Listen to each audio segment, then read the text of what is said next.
Hello दोस्त, आपका मेरे चैनल में स्वागत है। मैं आज बहुत खुश हूँ कि मेरा आज सब्सक्राइबर्स 500 पार कर गए हैं।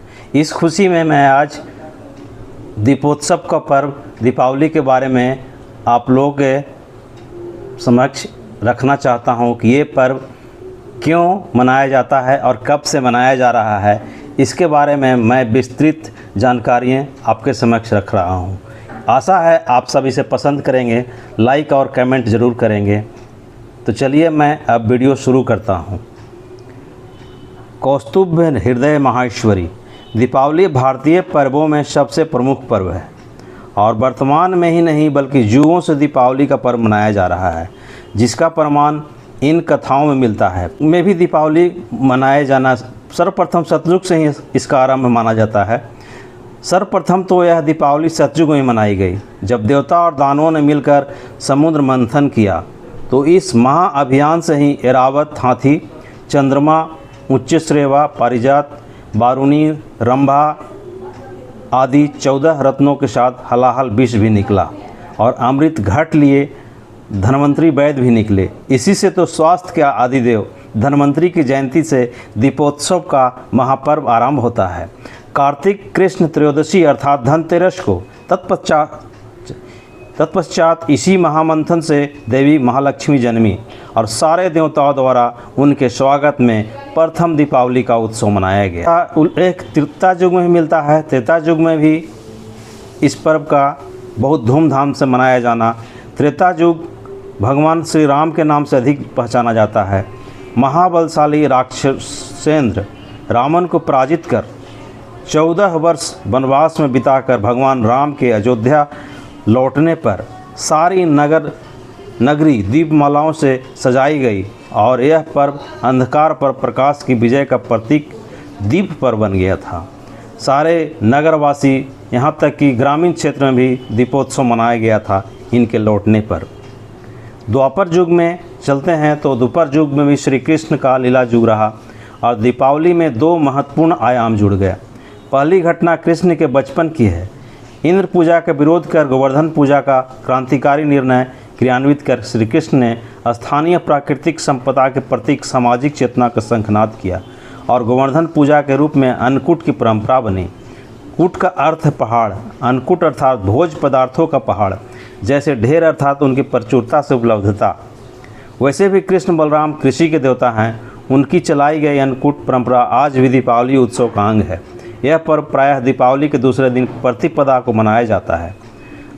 अब द्वापर युग की दीपावली में दूसरी घटना श्री कृष्ण के विवाह प्रांत की है। इस समय नरकासुर नामक राक्षस था। नरकासुर, इसका बहुत चर्चा था। उसने 23,000 युवतियों को कैद कर लिया था, महिलाओं का, सुंदरियों का। तो उसका वध, राक्षस का वध भगवान कृष्ण ने किया था। अपनी प्रिय सत्यभामा, उसका लिखा हुआ था कि किसी स्त्री के द्वारा ही तुम्हारा वध होगा। तो अपनी प्रिय सत्यभामा के लिए पारिजात वृक्ष लाने की घटना दीपोत्सव के एक दिन पूर्व अर्थात चतुर्दशी से जुड़ी है। इसी से इसे नरक चतुर्दशी भी कहा जाता है।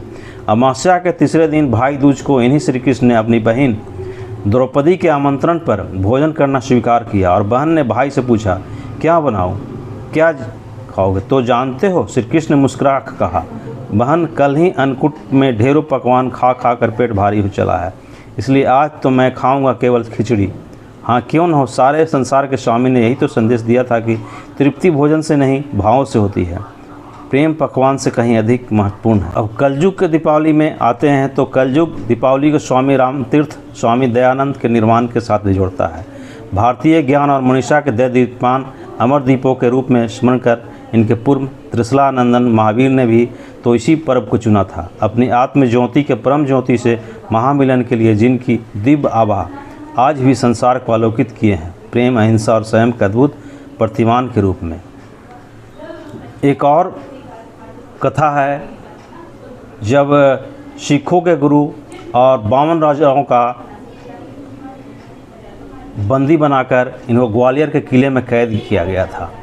लेकिन जब गुरु हरगोविंद सिंह जी को छोड़ने का हुक्म जारी हुआ तो इन्होंने भी बोला कि नहीं, मेरे साथ इन 52 राजाओं को भी छोड़ना पड़ेगा।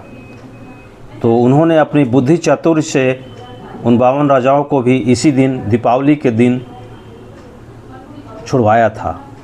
तो उसके खुशी में भी दीपावली मनाया जाता है। ये सिख धर्म के अनुयायी मनाते हैं। एक और तमिलनाडु में इस पर्व को मनाया जाता है, जो नरकासुर को आगे जो बताए हम आपको कि नरकासुर का भगवान कृष्ण के द्वारा वध किया गया था। तो उसके उपलक्ष्य में भी वहाँ के लोग मनाते हैं दीपावली। ये अमावस्या कृष्ण पक्ष के दिन मनाया जाता है। तो दीपावली का उत्सव बहुत पहले से मनाया जाता है, आज नया नहीं है कि आज दीपावली या कल का मनाया गया है। बहुत ही पौराणिक परंपरा चला रहा है इस दीपोत्सव को मनाने का। लोग बहुत धूमधाम से मनाते हैं और इस दिन का धन वैभव से भी जोड़ा गया है। इस दिन माँ लक्ष्मी और गणेश का पूजन करने से घर में धन धान और वैभव आता है। इसके प्रति भी लोग मान्यता मानते हैं। तो इस दिन बड़ी धूमधाम से दीपावली और दीपोत्सव का पर्व मनाया जाता है। तो आपको ये वीडियो कैसा लगा बताएंगे और कमेंट करेंगे, लाइक भी करेंगे। मेरे वीडियो में बने रहने के लिए आपको धन्यवाद।